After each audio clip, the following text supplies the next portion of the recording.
If every business decision feels risky, it's not because you're bad at choosing. It's because you treat every moment like a crossroads. In the next 60 seconds, I'll show you how to make lighter, calmer decisions even when your money signs are messy. I'm Brad Coverdale. I help heart-led service-based founders who are smart and capable, but worn out by second-guessing choices that should be simple by now. Here's the real issue.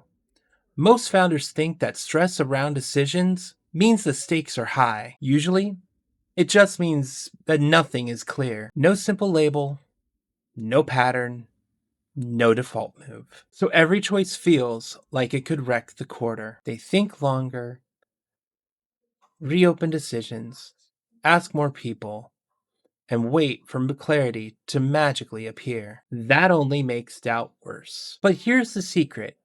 Clarity doesn't show up before you decide. Confidence comes after you see a decision act the way you thought it would. That only happens when you stop treating each moment like a brand new game. Try this week. 1.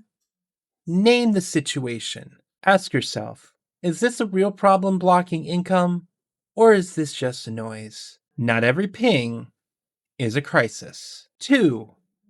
Pick a default move. Decide what you usually do for this kind of thing. You're not choosing from scratch. You're using a simple rule. 3. Judge the result, not your feelings. Don't ask, did this feel good? Ask yourself, did this act like this kind of choice usually does? That's how you build judgment, one simple pattern at a time. If you're tired of feeling like every decision is heavy, comment check-in and I'll send you a simple prompt to start naming your decisions and a link to a free 15-minute 90-day income check-in. We'll use your last 90 days to set up an income goal and your next weekly focus, so your decisions this quarter will empower you, not drain you.